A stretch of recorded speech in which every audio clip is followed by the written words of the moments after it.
اللہ تعالیٰ نے آگے ارشاد فرمایا حضرت آدم کی پیدائش کا واقعہ. کچھ مفسرین نے لکھا اللہ نے مشورہ کیا تھا فرشتوں سے وَإِذْ قَالَ رَبُّكَ لِلْمَلَائِكَةِ إِنِّي جَاعِلٌ فِي الْأَرْضِ خَلِيفَةً. لیکن کچھ مفسرین کہتے ہیں کہ اللہ کو ضرورت نہیں فرشتوں سے مشورہ کرنے کی. اللہ نے فرشتوں سے مشورہ نہیں کیا بلکہ رب نے انہیں آگاہ فرمایا تھا کہ میں لگا ہوں زمین پہ اپنا نائب بنانے, میں خلافت دینے لگا ہوں زمین پہ. اب یہ تو دینے والی کی مرضی ہے نا اس نے کس کو دینی ہے, یہ تو دینے والے کی مرضی ہے نا اس نے. تو کچھ لوگ کہتے ہیں کہ دینے والے سے زیادہ ہمیں پتہ ہے. تو فرشتوں کو بھی یہ اجتہادی خطا ہو گئی, کہنے لگے یا اللہ اسے نہ بنانا, یہ فساد کرے گا, یہ خون ریزیاں کرے گا. تو اللہ نے فرمایا جو میں جانتا ہوں وہ تم. اللہ اکبر. امام راضی فرماتے جب رمضان آتا ہے تو اللہ فرشتوں سے کہتا ہے ذرا یہ کھول کے دروازے دیکھو نا یہ زمین پہ کیا کر رہے ہیں. تم تو کہتے تھے فساد کریں گے اور یہ سارے تراویحاں پڑھ رہے ہیں. تم تو گویا کہتے تھے فساد کریں گے اور یہ تو دیکھو گویا رمضان کے روزے رکھ رہے ہیں, یہ تو میری یاد میں نکلے ہوئے. تم کچھ کہتے تھے اور دیکھو میں نے تمہیں کہا تھا نا جو میں جانتا ہوں وہ تم. اللہ نے پھر حضرت آدم علیہ السلام کو تمام زمانے کے علوم عطا کیے, علم سکھا لیا. تو فرشتوں سے کہا تم بھی ان چیزوں کے نام بتاؤ, تو وہ بتا سکے نہیں. اللہ نے فرمایا اب اس طرح کرو آدم کو سجدہ کرو. سب نے سجدہ کیا سوائے وہ. کہنے لگا یا اللہ صرف تجھے ہی کرنا ہے, کرنا بھی صرف اللہ کو چاہیے پر رب کے آگے بھی جھکنا چاہیے, اور جس کے سامنے رب جھکائے نا وہاں بھی. اور یہ جو عاجزی ہے نا, یہ جو جھکنا ہے یہ علم کے آگے ہے. ہماری مصیبت یہ ہے کہ ہم علم کے آگے بھی گردن جھکانے کو تیار نہیں ہوتے, وہاں بھی ہم خود عالم فاضل بن جاتے ہیں. تو فرمایا کہ سب سے کہا سجدہ کرو, سب نے سجدہ کیا سوائے ابلیس کے. تو پھر ہوا کیا وَكَانَ مِنَ الْكَافِرِينَ, وہ کافروں میں سے ہو گیا. پھر اللہ نے حضرت آدم کو اور جناب حوا کو نا مقام دے دیا جنت میں رہنے کے لیے, اور کہا سارا کچھ کھانا, درخت کے قریب نہ جانا. ابھی آپ کسی سے کہہ دیں تھوڑا سا کہ پیچھے نہ دیکھنا, یعنی اگر میری سمجھ لے ادب کی وجہ سے کوئی 1.5-2 منٹ یا 6 منٹ نہیں بھی نہ دیکھے گا تو سوچے گا ضرور کہ پتہ نہیں اب پیچھے کیا ہے, مصیبت کیا ہے. یعنی آپ کہہ کے دیکھ لیں کسی کو پیچھے نہ دیکھنا, فطرت ہے نا انسان کی, وہ جستجو کرتا ہے کہ اس درخت کے پاس نہ جانا. تو حضرت حوا سلام اللہ علیہ کہتے ہیں دل میں خیال رہتا تھا کہ آخر ہے کیا درخت کے پاس. یہی انسان کا عقیدہ توحید ہے کہ جہاں سے رب منع کر دے وہاں وہ منع ہو جائے. اور یہ ان کی خطا نہیں تھی, یہ اللہ کی حکمت تھی, چونکہ رب نے تو پہلے کہہ دیا تھا بنایا ہی زمین کے لیے, تو یہ تو سارا کچھ ہونا تھا تو زمین پہ آنا تھا نا. تو حضرت حوا اور جناب آدم کے پاس شیطان آیا, اس کو نکال تو دیا تھا پر ابھی اس کا جنت میں آنا جانا بند نہیں ہوا تھا, یہ بھی اللہ کی حکمت تھی. تو وہ کہنے لگا تمہیں پتہ ہے بعد میں مر جاؤ گے. تو حضرت حوا کہنے لگی کیا موت بھی آئے گی؟ کہاں, اس کی تکلیف بھی بڑی ہوگی, تو پھر بچیں گے کیسے؟ تو کہنے لگے پھل کھا لو اس درخت کا. تو بچنے کے لیے پھل کھایا تھا. اس طرح لوگ آج بہت سارے کام بچنے کے لیے کرتے ہیں پر بچ سکتے, بچنے کے لیے پھل کھایا. تو اللہ نے فرمایا زمین پہ چلے جاؤ. تو حضرت آدم زمین پہ آئے, پھر کئی 100 سال روتے رہے. فَتَلَقَّى آدَمُ مِن رَبِّهِ کَلِمَاتٍ, تو پھر اللہ نے خود ہی جناب آدم کو کچھ کلمے سکھائے. علامہ اسماعیل حقی فرماتے ہیں وہ کلمے یہ تھے کہ حضرت آدم نے میرے نبی کا وسیلہ پیش کیا, اللہ کریم نے جناب آدم کی دعا کو مقبول فرما لیا.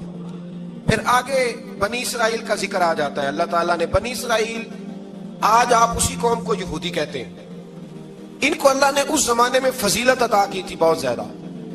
تو عرب کے اندر جب نبی پاک علیہ السلام نے اعلان نبوت کیا تو کچھ لوگوں نے یہ کہہ دیا کہ اگر یہ یہودی کلمہ پڑھ لیں گے تو ہم بھی پڑھ لیں گے. تو پھر اللہ نے انہیں یاد کرایا کہ تم اصل میں کیا ہو, تمہیں کلمہ پڑھنا چاہیے.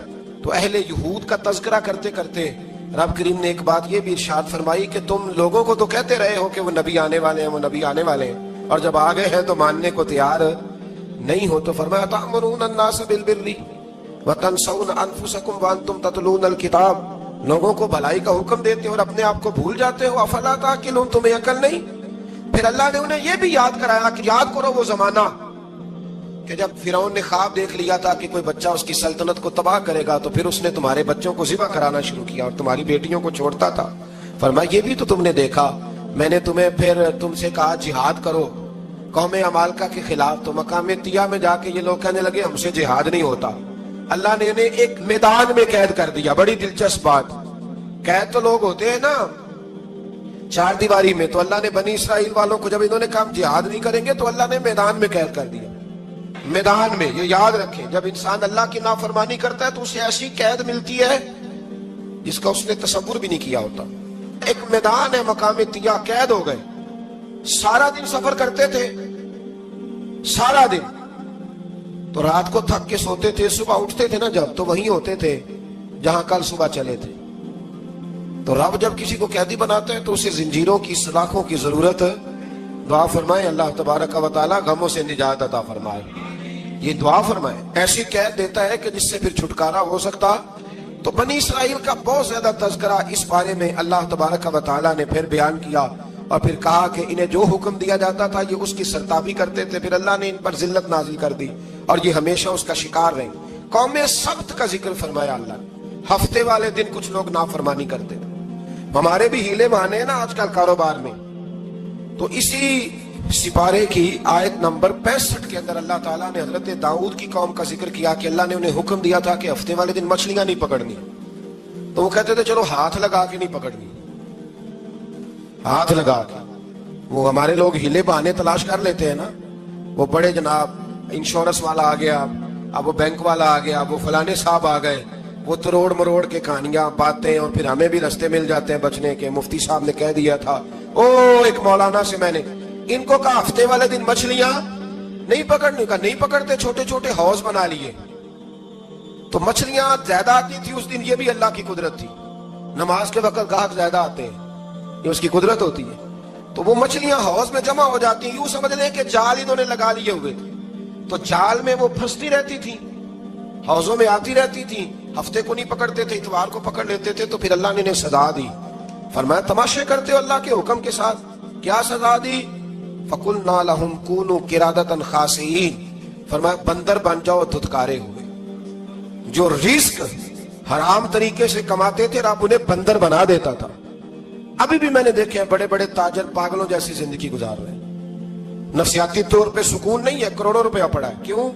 اس لیے کہ رب کے بتائے ہوئے طریقے کے مطابق تجارت نہیں کرتے. آگے ایک اور دلچسپ بات آ گئی. بنی اسرائیل کے اندر نا ایک شخص نے اپنے چچا کو قتل کر دیا جائیداد کے لیے. یہ دیکھیں کب سے لوگ جائیداد کے لیے قتل کرتے آ رہے ہیں. چچا کو قتل کر دیا، اور قتل کر کے حضرت موسیٰ علیہ السلام کے پاس آئے کہ میرے چچا کو کسی نے قتل کر دیا ہے، تو بتائیں کیا کرنا ہے. تو آپ نے فرمایا کہ گائے ذبح کرو اور اس کا ایک ٹکڑا مقتول کو مارو، مرنے والے کو. وہ خود اٹھ کے بتا دے گا مجھے کس نے قتل کیا. اب ارادہ نہیں تھا گائے ذبح کرنے کا تو بہانے کرنے لگے. ارادہ نہیں نہ ہوتا تو پھر کیا ہوتے ہیں؟ کہنے لگے گائے کس طرح کی ہو، بوڑھی ہو کہ بچی ہو، رنگ کیسا ہو، جوان ہو کہ چھوٹی ہو، حال میں ایک دفعہ چلنا سیکھ گئی ہو یا ابھی نہ سیکھی ہو. تو بتاتے گئے تو رب بھی شرطیں بیان کرتا گیا. گہرے زرد رنگ کی ہو، حال کے اندر اسے نہ چلایا گیا ہو، پانی نہ نکالا گیا ہو، نہ بچی ہو نہ جوان ہو، اس کے درمیان ہو. یہ ساری شرطیں کہاں پائی جاتی تھی؟ حضرت موسیٰ علیہ السلام کی قوم کا ایک شخص تھا جو اللہ کا ولی تھا. وہ جب انتقال کرنے لگا نا، اللہ اکبر، دیکھو رب ولیوں کی اولادوں پر بھی کتنا فضل فرماتا ہے. وہ جب انتقال کرنے لگا تو ایک اس کے پاس چھوٹی سی بچیا تھی، گائے کی بچی. اس نے جنگل میں چھوڑ دی. کہنے لگا یا اللہ میں تیرے نام پہ چھوڑتا ہوں، میرا بچہ جوان ہو جائے تو اسے دے دینا، اور تو سرمایہ ہی کوئی نہیں. بچہ بڑا ہوا تو بچہ بھی بڑا نیک تھا، اپنی ماں کا بڑا فرما بردار تھا. اس کی ماں نے کہا بیٹا تیرے باپ نے ایک گائے چھوڑی تھی. تو بچہ جنگل میں گیا اور جا کے کہنے لگا اے اللہ میری گائے مجھ سے ملا دے. تو رب کریم نے وہ گائے واپس کر دی. وہ گائے گھر لے آیا. اب وہ کہنے لگا اماں بیچ دوں. تو اماں کہنے لگی بیٹا میرے پوچھے بغیر نہ بیچنا. کئی دفعہ کہا لگے پر اس نے کہا جب تک میری اماں نہ کہے گی میں بیچوں گا. ادھر بنی اسرائیل والے شرطیں جتنی گائے کے بارے میں پوچھ چکے تھے وہ ساری اسی گائے میں پائی جاتی تھی. تو یہ ڈھونڈتے ڈھونڈتے وہاں پہنچ گئے. تو کہنے لگے گائے چاہیے. تو اس نے کہا بھی تمہاری مرضی سے نہیں، قیمت میری مرضی کی. ایک مفسر نے تو یہاں تک لکھا ہے کہ اس نے کہا گائے ذبح کر کے نا تو جتنا گائے کے اندر گوشت ہوگا نا اتنا ہی کھال کے اندر تو مجھے مال بھر کے دو گے، اتنے سکے بھر کے دو گے، اتنی اشرفیاں بھر کے دو گے تو پھر تمہیں گائے دوں گا. تو پھر یہ گائے انہیں ملی اور یہ گائے لے کر کے آئے. زیادہ سوالات نہ کرتے تو زیادہ الجھتے نہ. ہم بھی دین کے معاملے میں بڑے سوال جواب کرتے ہیں. اتنا سوال کریں جتنی اس کی ضرورت ہے. ان لوگوں نے سوالات زیادہ کیے تو پھر الجھ زیادہ گئے. تو میرے بھائی اس کا ذکر بھی اللہ تبارک و تعالیٰ نے پہلے پارے کے اندر بیان فرمایا. پھر اللہ کریم نے فرمایا کہ کچھ ایسے لوگ بھی ہیں یہودیوں میں سے جن کا دعویٰ ہو گیا ہے کہ ہم اللہ کے بڑے پیارے ہیں، فرمایا یہ صرف ان کے منہ کی باتیں، یہ تو قیامت میں پتہ چلے گا نا کہ اللہ کا پیار کس کے ساتھ زیادہ ہے۔ اور پھر یہ بھی یہودیوں نے دعویٰ کیا ہے، اسی پارے میں اللہ فرماتے ہیں کہ ان کا دعویٰ ہے کہ ہم اللہ کے بڑے پیارے ہیں، جنت میں ہم ہی جائیں گے، تو اللہ فرماتا ہے پھر مرنے کی دعا تو کرو، جنت میں تو مر کے جانا ہے نا، لیکن رب فرماتے ہیں یہ کبھی مرنے کی دعا نہیں کریں گے، اس لیے کہ انہیں پتہ ہے کہ ہم نے آخرت کے لیے کیا بھیجا۔ لیکن جی پہلا حکم آ گیا یا ایھا الذین آمنوا کہہ کے، پہلی آیت قرآن پاک پہلے سپارے میں پہلی آیت جس میں اللہ نے کہا یا ایھا الذین آمنوا، تو پہلا حکم آمنوا کہہ کے آیت نمبر 104 میں جو اللہ نے حکم دیا ہے نا، وہ نبی پاک کی تعظیم کا حکم ہے۔ پہلا حکم ہی اللہ نے حضور کی عزت اور ناموز کا ارشاد فرمایا۔ پہلا اس ترتیب کے لحاظ سے وہ ہوا یہ کہ جب نبی پاک کو بات ارشاد کرتے تو صحابہ کرام اٹھ کے عرض کرتے رائینا یا رسول اللہ، حضور سمجھ نہیں آئی ذرا رعایت کر دے، تو یہودیوں کی عبرانی زبان کے اندر ذرا کھینچ کے پڑھتے تھے رائینا، تو اس کا معنی بنتا تھا معاذ اللہ اے ہمارے چرواہے، بکریاں چرانے والے کو بھی وہ رائینا کہتے تھے۔ تو جب صحابہ یہ کہنے لگے تو اللہ نے منع ہی کر دیا، فرمایا میرے محبوب کے غلاموں، اس لفظ کے پیچھے چھپ کے لوگ میرے نبی کی بے ادبی کر جاتے ہیں، تو جس لفظ کا کوئی ایک معنی بے ادبی والا بنتا ہو وہ لفظ بھی میرے نبی کے لیے نہ کہو، لفظ وہ والے کہو جس میں کوئی بے ادبی کا معنی نکلے نہ۔ یہاں لوگوں نے بڑے بڑے لفظ نہیں بول دیے، پھر کہتے ہیں میرا مطلب یہ تھا، میرا مطلب وہ تھا، تو نے وہ لفظ بولا کیوں جس کا کوئی غلط مطلب بھی نکل سکتا تھا۔ اللہ نے فرمایا یا ایھا الذین آمنوا لا تقولوا رائینا، اے ایمان والو رائینا کہو ہی نہ، تو یا اللہ کیا کہیں؟ فرمایا وقولوا انظرنا، تم کہو یا رسول اللہ ایک نظر فرمائیے، انداز دیکھیے، انظرنا ایک نظر۔ تو ہمارے بزرگ تو پہلے ہی بڑے پیار والوں نے کہہ دیا یا رسول اللہ انظر حالنا، کہتے ہیں کہاں سے لاتے ہو جملے؟ میں نے کہا اللہ کی کتاب سے، یا رسول اللہ انظر حالنا یا حبیب اللہ اسمع قالا، تو تم کہو انظرنا، محبوب نظر کرم کرے، واسمعوا، اور کیا ضرورت ہے دوبارہ پوچھنے کی؟ اللہ کہتا ہے پہلے ہی دھیان سے سنا کرو، پہلے ہی واسمعوا، پہلے ہی احتیاط سے سنو، وللکافرین عذاب علیم، اور کافروں کے لیے دردناک عذاب ہے۔ لیکن اسی پارے میں اللہ تبارک و تعالیٰ نے پھر اہل یہود کا ذکر کیا، تو یہود کہنے لگے کہ ہم حضرت ابراہیم کے ماننے والے ہیں، تو اللہ کریم نے وہ بھی ذکر کیا کہ میں نے تو ابراہیم کو آزمایا ہے، وَإِذِ ابْتَلَىٰ إِبْرَاهِيمَ رَبُّهُ بِكَلِمَاتٍ فَأَتَمَّهُنَّ، ہم نے ابراہیم کو کچھ چیزوں سے آزمایا ہے، وہ ہماری آزمائش پہ پورے اترے۔ قَالَ إِنِّي جَاعِلُكَ لِلنَّاسِ إِمَامًا، تو پھر ہم نے انہیں کہا کہ ہم آپ کو پوری دنیا کا امام بنائیں گے۔ وہ آزمائش کیا تھی؟ آگ میں جانا بھی آزمائش، بیٹے کا نہ ہونا بھی آزمائش، بیٹا ہوا تو پھر اسے وادی غیر ذی زرع ان میں چھوڑ کے آنا بھی آزمائش، بڑا ہوا تو پھر ذبح کرنا بھی آزمائش۔ فرمایا جہاں جہاں آزمایا ہے نا، ابراہیم ہماری آزمائش میں پورے اترے۔ فرمایا تو مفت میں حضرت ابراہیم کی اولاد بنتے ہو اور ان کا نام لیتے ہو اور ان کے ساتھ اپنا تعلق بناتے ہو، دیکھو تو صحیح وہ کتنی آزمائشوں سے گزرے۔ تو اس کا بھی اللہ نے اسی میں ذکر فرمایا۔ اور پھر وہ بات کرتے تھے حضرت یعقوب کی اور حضرت اسحاق کی، تو فرمایا وہ تو ہمارے اتنے خاص بندے تھے کہ وصال کا وقت بھی انہوں نے اپنی اولادوں کو نصیحت فرمائی تھی کہ اللہ کی توحید پہ قائم رہنا، اس کا ذکر بھی اللہ نے اسی پارے میں بیان فرمایا۔ اور جو حضرت ابراہیم اور جناب اسماعیل نے کعبہ تعمیر کیا، تو اس کا ذکر بھی اللہ تعالیٰ نے اسی پارے میں فرمایا۔ فرمایا جب وہ کعبہ بنا رہے تھے تو کہہ رہے تھے ربنا تقبل منا، کہہ رہے تھے اے اللہ بنا ہم نے دیا ہے پر مہربانی فرما، ہم سے قبول فرما لے۔ تو جو آیہ کریمہ آخر میں عرض کرنا چاہتا ہوں اس پر بھی تھوڑی توجہ فرمائیں گے تو بات بڑی نکھر کے باہر آئے گی۔ یہ 16ویں رکوع کے اندر اللہ نے پھر یہود کا اور عیسائیت کا ذکر فرمایا، تو اللہ کریم نے ایک بات ارشاد فرمائی۔ یہودیوں کے ہاں جب کوئی بچہ پیدا ہوتا تھا پیلے رنگ کے ساتھ اس کو رنگتے تھے، یا کوئی خاص رنگ تھا ان کا، بچہ پیدا ہوتا تو اس پر وہ رنگ چڑھاتے کہ یہ جی ہمارے مذہب کا رنگ ہے۔ ہمارے ہاں بھی رسمیں ہیں نا اپنی اپنی، معاذ اللہ اپنی اپنی نہیں ہونی چاہیے، اللہ رسول کا حکم ہونا چاہیے۔ تو یہودیوں کے ہاں بچہ پیدا ہوتا تو ایک خاص رنگ چڑھاتے، عیسائیوں کے ہاں پیدا ہوتا تو وہ بھی ایک خاص رنگ چڑھاتے۔ تو مسلمانوں کے ہاں بچے پیدا ہوئے تو انہوں نے بھی توجہ کی کہ یہ کیا ہو رہا ہے، تو رب کریم نے فرمایا صبغۃ اللہ، رنگ اللہ کا ہی ہے۔ ومن احسن من اللہ صبغۃ، فرمایا اللہ کے رنگ سے زیادہ خوبصورت کس کا رنگ ہو سکتا ہے؟ اللہ کا رنگ کیا ہے؟ لا الہ الا اللہ محمد رسول اللہ صلی اللہ علیہ فرمایا نیلے پیلے کالے رنگ نہ چڑھاؤ، اپنے ذہن پر توحید و رسالت کا رنگ چڑھاؤ، یہ سب سے بہترین رنگ ہے۔ اگر تمہارے ذہنوں پر رب رسول کی توحید کا رنگ چڑھ گیا تو یہ وہ والا رنگ ہے، پھر تمہیں کسی اور رنگ کی طرف جانے کی ضرورت نہیں پڑے گی۔ تو فرمایا رنگ وہ پیدا کرو جو توحید کا ہے، رسالت کا ہے، اس رنگ کی توجہ کرو۔ قرآن مجید کے اس پارے میں اللہ کریم نے مختلف باتیں بیان کر کے آخری رکوع میں یہ جو رنگ کا ذکر فرمایا نا، تو یہ لگتا ہے پورے پارے کا خلاصہ ہے کہ رب کریم نے فرمایا اصل بات یہ ہے کہ تمہاری سوچوں پہ رب رسول کی توحید و رسالت کا رنگ ہونا چاہیے۔ ہر وقت بچہ پیدا ہو کو دنیا سے جائے تو رنگ کس کا ہونا چاہیے؟ اللہ رسول کے دین کا۔ اللہ تعالی ہمیں سمجھنے کی توفیق عطا فرمائے۔ آخر دعوانا ان الحمدللہ۔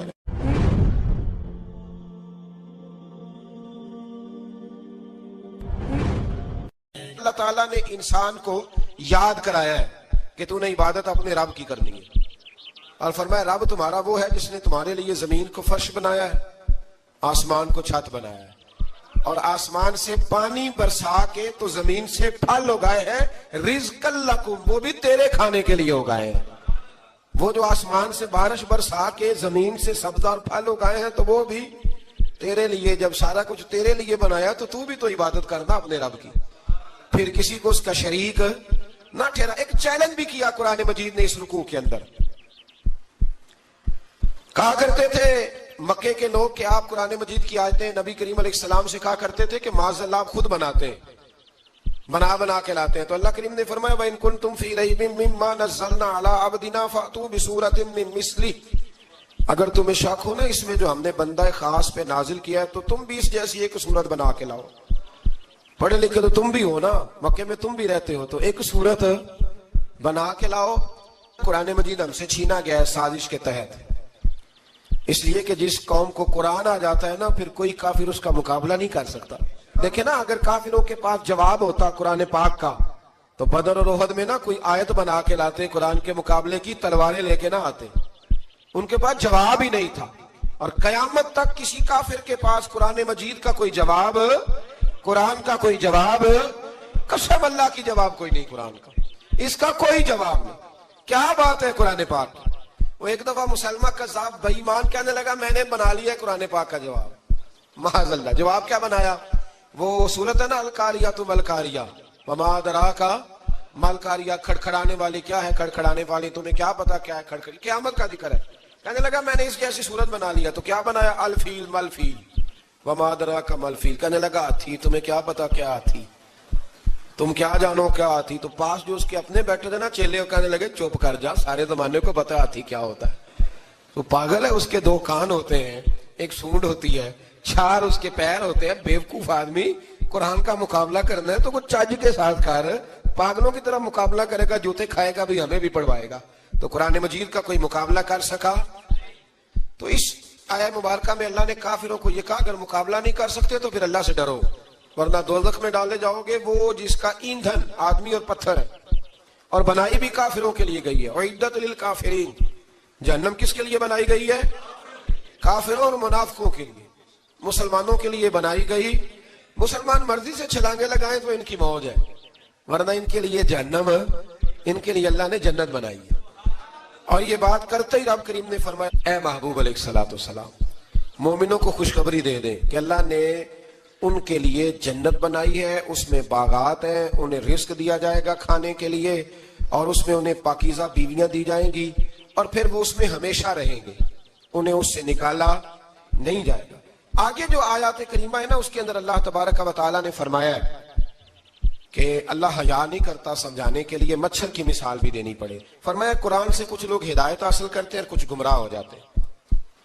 جب لوگ اپنی مرضی کی تشریحات چاہتے ہیں تو گمراہ ہوتے ہیں، اور جب قرآن کو رسول اللہ صلی اللہ علیہ وسلم اور امت مسلمہ کی تشریحات کی روشنی میں سمجھتے ہیں تو پھر اللہ ہدایت عطا فرماتا ہے۔ پھر اللہ تبارک و تعالیٰ نے آگے ارشاد فرمایا حضرت آدم کی پیدائش کا واقعہ۔ کچھ مفسرین نے لکھا اللہ نے مشورہ کیا تھا فرشتوں سے، وَإِذْ قَالَ رَبُّكَ لِلْمَلَائِكَةِ إِنِّي جَاعِلٌ فِي الْأَرْضِ خَلِيفَةً، لیکن کچھ مفسرین کہتے ہیں کہ اللہ کو ضرورت نہیں فرشتوں سے مشورہ کرنے کی، اللہ نے فرشتوں سے مشورہ نہیں کیا، بلکہ رب نے انہیں آگاہ فرمایا تھا کہ میں لگا ہوں زمین پہ اپنا نائب بنانے، میں خلافت دینے لگا ہوں زمین پہ، اب یہ تو دینے والی کی مرضی ہے نا اس نے کس کو دینی ہے, یہ تو دینے والے کی مرضی ہے نا اس نے. تو کچھ لوگ کہتے ہیں کہ دینے والے سے زیادہ ہمیں پتہ ہے. تو فرشتوں کو بھی یہ اجتہادی خطا ہو گئی, کہنے لگے یا اللہ اسے نہ بنانا, یہ فساد کرے گا, یہ خون ریزیاں کرے گا. تو اللہ نے فرمایا جو میں جانتا ہوں وہ تم. اللہ اکبر. امام راضی فرماتے ہیں جب رمضان آتا ہے تو اللہ فرشتوں سے کہتا ہے ذرا یہ کھول کے دروازے دیکھو نا یہ زمین پہ کیا کر رہے ہیں. تم تو کہتے تھے فساد کریں گے اور یہ سارے تراویحاں پڑھ رہے ہیں. تم تو گویا کہتے تھے فساد کریں گے اور یہ تو دیکھو گویا رمضان کے روزے رکھ رہے ہیں, یہ تو میری یاد میں نکلے ہوئے. تم کچھ کہتے تھے اور دیکھو میں نے تمہیں کہا تھا نا جو میں جانتا ہوں وہ تم. اللہ نے پھر حضرت آدم علیہ السلام کو تمام زمانے کے علوم عطا کیے, علم سکھا لیا. تو فرشتوں سے کہا تم بھی ان چیزوں کے نام بتاؤ, تو وہ بتا سکے نہیں. اللہ نے فرمایا اب اس طرح کرو آدم کو سجدہ کرو. سب نے سجدہ کیا سوائے, وہ کہنے لگا یا اللہ صرف تجھے ہی کرنا ہے. کرنا بھی صرف اللہ کو چاہیے پر رب کے آگے بھی جھکنا چاہیے, اور جس کے سامنے رب جھکائے نا وہاں بھی. اور یہ جو عاجزی ہے نا, یہ جو جھکنا ہے یہ علم کے آگے ہے. ہماری مصیبت یہ ہے کہ ہم علم کے آگے بھی گردن جھکانے کو تیار نہیں ہوتے, وہاں بھی ہم خود عالم فاضل بن جاتے ہیں. تو فرمایا کہ سب سے کہا سجدہ کرو, سب نے سجدہ کیا سوائے ابلیس کے. تو پھر ہوا کیا وکان من الکافرین, وہ کافروں میں سے ہو گیا. پھر اللہ نے حضرت آدم کو اور جناب حوا کو نا مقام دے دیا جنت میں رہنے کے لیے, اور کہا سارا کچھ کھانا, درخت کے قریب نہ جانا. ابھی آپ کسی سے کہہ دیں تھوڑا سا کہ پیچھے نہ دیکھنا, یعنی اگر میری سمجھ لیں ادب کی وجہ سے کوئی 1.5-2 منٹ یا 6 منٹ نہیں بھی نہ دیکھے گا تو سوچے گا ضرور کہ پتہ نہیں اب پیچھے کیا ہے, مصیبت کیا ہے. یعنی آپ کہہ کے دیکھ لیں کسی کو پیچھے نہ دیکھنا, فطرت ہے نا انسان کی, وہ جستجو کرتا ہے, کہا اس درخت کے پاس نہ جانا.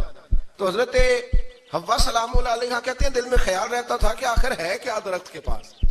یہی انسان کا عقیدہ توحید ہے کہ جہاں سے رب منع کر دے وہاں وہ منع ہو جائے. اور یہ ان کی خطا نہیں تھی, یہ اللہ کی حکمت تھی, چونکہ رب نے تو پہلے کہہ دیا تھا بنایا ہی زمین کے لیے, تو یہ تو سارا کچھ ہونا تھا تو زمین پہ آنا تھا نا. تو حضرت حوا اور جناب آدم کے پاس شیطان آیا, اب اس کو نکال تو دیا تھا پر ابھی اس کا جنت میں آنا جانا بند نہیں ہوا تھا, یہ بھی اللہ کی حکمت تھی. تو وہ کہنے لگا تمہیں پتہ ہے بعد میں مر جاؤ گے. تو حضرت حوا کہنے لگی کیا موت بھی آئے گی؟ کہاں, اس کی تکلیف بھی بڑی ہوگی, تو پھر بچیں گے کیسے؟ تو کہنے لگے پھل کھا لو اس درخت کا. تو بچنے کے لیے پھل کھایا تھا. جس طرح لوگ آج بہت سارے کام بچنے کے لیے کرتے ہیں پر بچ سکتے, بچنے کے لیے پھل کھایا. تو اللہ نے فرمایا زمین پہ چلے جاؤ. تو حضرت آدم زمین پہ آئے, پھر کئی 100 سال روتے رہے. فَتَلَقَّى آدَمُ مِن رَبِّهِ کَلِمَاتٍ, تو پھر اللہ نے خود ہی جناب آدم کو کچھ کلمے سکھائے. علامہ اسماعیل لکی فرماتے ہیں وہ کلمے یہ تھے کہ حضرت آدم نے میرے نبی کا وسیلہ پیش کیا, تو اللہ کریم نے جناب آدم کی دعا کو مقبول فرما لیا. پھر آگے بنی اسرائیل کا ذکر آ جاتا ہے. اللہ تعالیٰ نے بنی اسرائیل, آج آپ اسی قوم کو یہودی کہتے ہیں, ان کو اللہ نے اس زمانے میں فضیلت عطا کی تھی بہت زیادہ. تو عرب کے اندر جب نبی پاک علیہ السلام نے اعلان نبوت کیا تو کچھ لوگوں نے یہ کہہ دیا کہ اگر یہ یہودی کلمہ پڑھ لیں گے تو ہم بھی پڑھ لیں گے. تو پھر اللہ نے انہیں یاد کرایا کہ تم اصل میں کیا ہو, تمہیں کلمہ پڑھنا چاہیے. تو اہل یہود کا تذکرہ کرتے کرتے رب کریم نے ایک بات یہ بھی ارشاد فرمائی کہ تم لوگوں کو تو کہتے رہے ہو کہ وہ نبی آنے والے ہیں, وہ نبی آنے والے ہیں, اور جب آ گئے ہیں تو ماننے کو تیار نہیں ہو. تو فرمایا تأمرون الناس بالبر وتنسون انفسکم وانتم تتلون الکتاب, لوگوں کو بھلائی کا حکم دیتے ہو اور اپنے آپ کو بھول جاتے ہو. افلا تعقلون, تمہیں عقل نہیں؟ پھر اللہ نے انہیں یہ بھی یاد کرایا کہ یاد کرو وہ زمانہ کہ جب فرعون نے خواب دیکھ لیا تھا کہ کوئی بچہ اس کی سلطنت کو تباہ کرے گا, تو پھر اس نے تمہارے بچوں کو ذبح کرانا شروع کیا اور تمہاری بیٹیوں کو چھوڑتا تھا. فرمایا یہ بھی تو تم نے دیکھا, میں نے تمہیں پھر تم سے کہا جہاد کرو قوم عمالقہ کے خلاف, تو مقام طیہ میں جا کے یہ لوگ کہنے لگے ہم سے جہاد نہیں ہوتا. اللہ نے انہیں ایک میدان میں قید کر دیا. بڑی دلچسپ بات, قید تو لوگ ہوتے ہیں نا چار دیواری میں, تو اللہ نے بنی اسرائیل والوں کو جب انہوں نے کہا جہاد نہیں کریں گے تو اللہ نے میدان میں قید کر دیا. میدان میں, یہ یاد رکھیں, جب انسان اللہ کی نافرمانی کرتا ہے تو اسے ایسی قید ملتی ہے جس کا اس نے تصور بھی نہیں کیا ہوتا. ایک میدان ہے مقام طیہ, قید ہو گئے, سارا دن سفر کرتے تھے, سارا دن, تو رات کو تھک کے سوتے تھے, صبح اٹھتے تھے نا جب تو وہیں ہوتے تھے جہاں کل صبح چلے تھے. تو رب جب کسی کو قیدی بناتا ہے تو اسے زنجیروں کی سلاخوں کی ضرورت ہے. دعا فرمائے اللہ تبارک و تعالی غموں سے نجات عطا فرمائے. یہ دعا فرمائے، ایسی قید دیتا ہے کہ جس سے پھر چھٹکارا ہو سکتا. تو بنی اسرائیل کا بہت زیادہ تذکرہ اس بارے میں اللہ تبارک و تعالیٰ نے پھر بیان کیا، اور پھر کہا کہ انہیں جو حکم دیا جاتا تھا یہ اس کی سرتابی کرتے تھے، پھر اللہ نے ان پر ذلت نازل کر دی اور یہ ہمیشہ اس کا شکار رہے. قوم سبت کا ذکر فرمایا اللہ نے. ہفتے والے دن کچھ لوگ نافرمانی کرتے. ہمارے بھی ہیلے بہانے ہیں نا آج کل کاروبار میں. تو اسی سپارے کی آیت نمبر 65 کے اندر اللہ تعالیٰ نے حضرت داؤد کی قوم کا ذکر کیا کہ اللہ نے انہیں حکم دیا تھا کہ ہفتے والے دن مچھلیاں نہیں پکڑنی. تو وہ کہتے تھے چلو ہاتھ لگا کے نہیں پکڑنی، ہاتھ لگا کے. وہ ہمارے لوگ ہیلے بہانے تلاش کر لیتے ہیں نا. وہ بڑے جناب انشورنس والا آ گیا، اب وہ بینک والا آ گیا، وہ فلانے صاحب آ گئے، وہ تروڑ مروڑ کے کہانیاں باتیں، اور پھر ہمیں بھی رستے مل جاتے ہیں بچنے کے. مفتی صاحب نے کہہ دیا تھا، ایک مولانا سے میں نے ان کو کہا ہفتے والے دن مچھلیاں نہیں پکڑنے کا. نہیں پکڑتے، چھوٹے چھوٹے حوض بنا لیے. تو مچھلیاں زیادہ آتی تھی اس دن، یہ بھی اللہ کی قدرت تھی. نماز کے وقت گاہک زیادہ آتے ہیں، یہ اس کی قدرت ہوتی ہے. تو وہ مچھلیاں حوض میں جمع ہو جاتی ہیں. یوں سمجھ لیں کہ جال انہوں نے لگا لیے ہوئے تھے، تو جال میں وہ پھنستی رہتی تھی، حوضوں میں آتی رہتی تھی. ہفتے کو نہیں پکڑتے تھے، اتوار کو پکڑ لیتے تھے. تو پھر اللہ نے انہیں سزا دی. فرمایا تماشے کرتے ہو اللہ کے حکم کے ساتھ. کیا سزا دی؟ فَقُلْنَا لَهُمْ كُونُوا قِرَادَةً خَاسِئِينَ. فرمایا بندر بن جاؤ دھتکارے ہوئے. جو رزق حرام طریقے سے کماتے تھے رب انہیں بندر بنا دیتا تھا. ابھی بھی میں نے دیکھے ہیں بڑے بڑے تاجر پاگلوں جیسی زندگی گزار رہے ہیں. نفسیاتی طور پہ سکون نہیں ہے، کروڑوں روپیہ پڑا ہے. کیوں؟ اس لیے کہ رب کے بتائے ہوئے طریقے کے مطابق تجارت نہیں کرتے. آگے ایک اور دلچسپ بات آ گئی. بنی اسرائیل کے اندر نا ایک شخص نے اپنے چچا کو قتل کر دیا جائیداد کے لیے. یہ دیکھیں کب سے لوگ جائیداد کے لیے قتل کرتے آ رہے ہیں. چچا کو قتل کر دیا. قتل کر کے حضرت موسیٰ علیہ السلام کے پاس آئے کہ میرے چچا کو کسی نے قتل کر دیا ہے، تو بتائیں کیا کرنا ہے. تو آپ نے فرمایا کہ گائے ذبح کرو اور اس کا ایک ٹکڑا مقتول کو مارو، مرنے والے کو. وہ خود اٹھ کے بتا دے گا مجھے کس نے قتل کیا. اب ارادہ نہیں تھا گائے ذبح کرنے کا تو بہانے کرنے لگے. ارادہ نہیں نہ ہوتا تو پھر کیا ہوتے ہیں، کہنے لگے گائے کس طرح کی ہو، بوڑھی ہو کہ بچی ہو، رنگ کیسا ہو، جوان ہو کہ چھوٹی ہو، حال میں ایک دفعہ چلنا سیکھ گئی ہو یا ابھی نہ سیکھی ہو. تو بتاتے گئے تو رب بھی شرطیں بیان کرتا گیا. گہرے زرد رنگ کی ہو، حال کے اندر اسے نہ چلایا گیا ہو، پانی نہ نکالا گیا ہو، نہ بچی ہو نہ جوان ہو، اس کے درمیان ہو. یہ ساری شرطیں کہاں پائی جاتی تھی؟ حضرت موسیٰ علیہ السلام کی قوم کا ایک شخص تھا جو اللہ کا ولی تھا. وہ جب انتقال کرنے لگا نا، اللہ اکبر، دیکھو رب ولیوں کی اولادوں پر بھی کتنا فضل فرماتا ہے. وہ جب انتقال کرنے لگا تو ایک اس کے پاس چھوٹی سی بچیا تھی، گائے کی بچی. اس نے جنگل میں چھوڑ دی. کہنے لگا یا اللہ میں تیرے نام پہ چھوڑتا ہوں، میرا بچہ جوان ہو جائے تو اسے دے دینا، اور تو سرمایہ ہی کوئی نہیں. بچہ بڑا ہوا تو بچہ بھی بڑا نیک تھا، اپنی ماں کا بڑا فرما بردار تھا. اس کی ماں نے کہا بیٹا تیرے باپ نے ایک گائے چھوڑی تھی. تو بچہ جنگل میں گیا اور جا کے کہنے لگا اے اللہ میری گائے مجھ سے ملا دے. تو رب کریم نے وہ گائے واپس کر دی. وہ گائے گھر لے آیا. اب وہ کہنے لگا اماں بیچ دوں. تو اماں کہنے لگی بیٹا میرے پوچھے بغیر نہ بیچنا. کئی دفعہ گاہک لگے پر اس نے کہا جب تک میری اماں نہ کہے گی میں بیچوں گا. ادھر بنی اسرائیل والے شرطیں جتنی گائے کے بارے میں پوچھ چکے تھے وہ ساری اسی گائے میں پائی جاتی تھی. تو یہ ڈھونڈتے ڈھونڈتے وہاں پہنچ گئے. تو کہنے لگے گائے چاہیے. تو اس نے کہا بھی تمہاری مرضی سے نہیں، قیمت میری مرضی کی. ایک مفسر نے تو یہاں تک لکھا ہے کہ اس نے کہا گائے ذبح کر کے نا تو جتنا گائے کے اندر گوشت ہوگا نا اتنا ہی کھال کے اندر تو مجھے مال بھر کے دو گے، اتنے ہی سکے بھر کے دو گے، اتنی اشرفیاں بھر کے دو گے تو پھر تمہیں گائے دوں گا. تو پھر یہ گائے انہیں ملی اور یہ گائے لے کر کے آئے. زیادہ سوالات نہ کرتے تو زیادہ الجھتے نہ. ہم بھی دین کے معاملے میں بڑے سوال جواب کرتے ہیں. اتنا سوال کریں جتنی اس کی ضرورت ہے. ان لوگوں نے سوالات زیادہ کیے تو پھر الجھ زیادہ گئے. تو میرے بھائی اس کا ذکر بھی اللہ تبارک و تعالیٰ نے پہلے پارے کے اندر بیان فرمایا. پھر اللہ کریم نے فرمایا کہ کچھ ایسے لوگ بھی ہیں یہودیوں میں سے جن کا دعویٰ ہو گیا ہے کہ ہم اللہ کے بڑے پیارے ہیں. فرمایا یہ صرف ان کے منہ کی باتیں، یہ تو قیامت میں پتہ چلے گا نا کہ اللہ کا پیار کس کے ساتھ زیادہ ہے. اور پھر یہ بھی یہودیوں نے دعویٰ کیا ہے. اسی پارے میں اللہ فرماتے ہیں کہ ان کا دعویٰ ہے کہ ہم اللہ کے بڑے پیارے ہیں، جنت میں ہم ہی جائیں گے. تو اللہ فرماتے ہیں پھر مرنے کی دعا تو کرو، جنت میں تو مر کے جانا ہے نا.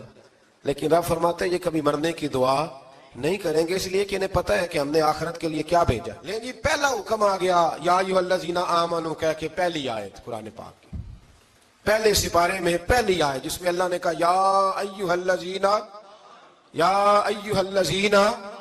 آمنوا، تو پہلا حکم آمنوا کہہ کے آیت نمبر 104 میں جو اللہ نے حکم دیا ہے نا، وہ نبی پاک کی تعظیم کا حکم ہے۔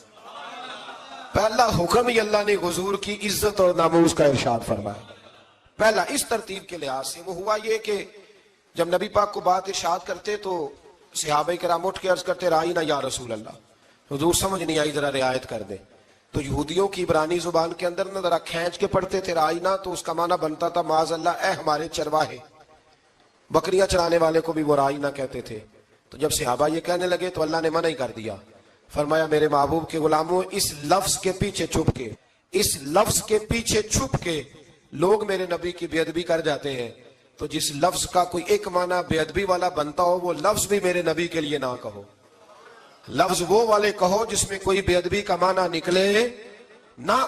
یہاں لوگوں نے بڑے بڑے لفظ نہیں بول دیے، پھر کہتے ہیں میرا مطلب یہ تھا، میرا مطلب وہ تھا، تو نے وہ لفظ بولا کیوں جس کا کوئی غلط مطلب بھی نکل سکتا تھا۔ اللہ نے فرمایا یا ایھا الذین آمنوا لا تقولوا رائینا، اے ایمان والو رائینا کہو ہی نہ۔ تو یا اللہ کیا کہیں؟ فرمایا وقولوا انظرنا، تم کہو یا رسول اللہ ایک نظر فرمائیے۔ انداز دیکھیے، انظرنا ایک نظر۔ تو ہمارے بزرگ تو پہلے ہی بڑے پیار والوں نے کہہ دیا یا رسول اللہ انظر حالنا۔ کہتے کہاں سے لاتے ہو جملے؟ میں نے کہا اللہ کی کتاب سے۔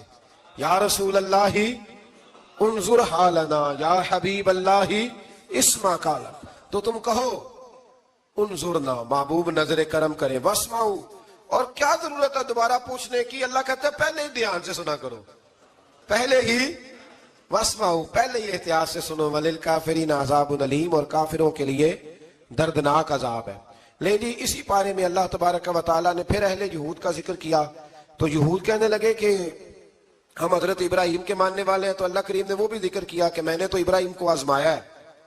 وَإِذِ ابْتَلَىٰ إِبْرَاهِيمَ رَبُّهُ بِكَلِمَاتٍ فَأَتَمَّهُنَّ، ہم نے ابراہیم کو کچھ چیزوں سے آزمایا ہے، وہ ہماری آزمائش پہ پورے اترے۔ قَالَ إِنِّي جَاعِلُكَ لِلنَّاسِ إِمَامًا، تو پھر ہم نے انہیں کہا کہ ہم آپ کو پوری دنیا کا امام بنائیں گے۔ وہ آزمائش کیا تھی؟ آگ میں جانا بھی آزمائش، بیٹے کا نہ ہونا بھی آزمائش، بیٹا ہوا تو پھر اسے وادی غیر ذی زرع ان میں چھوڑ کے آنا بھی آزمائش، بڑا ہوا تو پھر ذبح کرنا بھی آزمائش۔ فرمایا جہاں جہاں آزمایا ہے نا، ابراہیم ہماری آزمائش میں پورے اترے۔ فرمایا تو مفت میں حضرت ابراہیم کی اولاد بنتے ہو اور ان کا نام لیتے اور ان کے ساتھ اپنا تعلق بناتے ہو، دیکھو تو صحیح وہ کتنی آزمائشوں سے گزرے۔ تو اس کا بھی اللہ نے اسی میں ذکر فرمایا۔ اور پھر وہ بات کرتے تھے حضرت یعقوب کی اور حضرت اسحاق کی، تو فرمایا وہ تو ہمارے اتنے خاص بندے تھے کہ وصال کا وقت بھی انہوں نے اپنی اولادوں کو نصیحت فرمائی تھی کہ اللہ کی توحید پہ قائم رہنا۔ اس کا ذکر بھی اللہ نے اسی پارے میں بیان فرمایا۔ اور جو حضرت ابراہیم اور جناب اسماعیل نے کعبہ تعمیر کیا، تو اس کا ذکر بھی اللہ تعالیٰ نے اسی پارے میں فرمایا۔ فرمایا جب وہ کعبہ بنا رہے تھے تو کہہ رہے تھے ربنا تقبل منا، کہہ رہے تھے اے اللہ بنا ہم نے دیا ہے پر مہربانی فرما ہم سے قبول فرما لے۔ تو جو آیہ کریمہ آخر میں عرض کرنا چاہتا ہوں اس پر بھی تھوڑی توجہ فرمائیں گے تو بات بڑی نکھر کے باہر آئے گی۔ یہ 16ویں رکوع کے اندر اللہ نے پھر یہود کا اور عیسائیت کا ذکر فرمایا۔ تو اللہ کریم نے ایک بات ارشاد فرمائی، یہودیوں کے ہاں جب کوئی بچہ پیدا ہوتا تھا پیلے رنگ کے ساتھ اس کو رنگتے تھے، یا کوئی خاص رنگ تھا ان کا، بچہ پیدا ہوتا تو اس پر وہ رنگ چڑھاتے کہ یہ جی ہمارے مذہب کا رنگ ہے۔ ہمارے ہاں بھی رسمیں ہیں نا اپنی اپنی، معاذ اللہ اپنی اپنی نہیں ہونی چاہیے، اللہ رسول کا حکم ہونا چاہیے۔ تو یہودیوں کے ہاں بچہ پیدا ہوتا تو ایک خاص رنگ چڑھاتے، عیسائیوں کے ہاں پیدا ہوتا تو وہ بھی ایک خاص رنگ چڑھاتے۔ تو مسلمانوں کے ہاں بچے پیدا ہوئے تو انہوں نے بھی توجہ کی کہ یہ کیا ہو رہا ہے، تو رب کریم نے فرمایا صبغۃ اللہ، رنگ اللہ کا ہی ہے۔ ومن احسن من اللہ صبغۃ، اور فرمایا اللہ کے رنگ سے زیادہ خوبصورت کس کا رنگ ہو سکتا ہے؟ اللہ کا رنگ کیا ہے؟ لا الہ الا اللہ محمد رسول اللہ صلی اللہ علیہ۔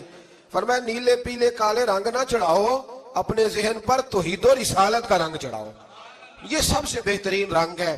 اگر تمہارے ذہنوں پر رب رسول کی توحید کا رنگ چڑھ گیا تو یہ وہ والا رنگ ہے، پھر تمہیں کسی اور رنگ کی طرف جانے کی ضرورت نہیں پڑے گی۔ تو فرمایا رنگ وہ پیدا کرو جو توحید کا ہے، رسالت کا ہے، اس رنگ کی توجہ کرو قرآن مجید کے اس پارے میں اللہ کریم نے مختلف باتیں بیان کر کے آخری رکوع میں یہ جو رنگ کا ذکر فرمایا نا، تو یہ لگتا ہے پورے پارے کا خلاصہ ہے کہ رب کریم نے فرمایا اصل بات یہ ہے کہ تمہاری سوچوں پہ رب رسول کی توحید اور رسالت کا رنگ ہونا چاہیے ہر وقت۔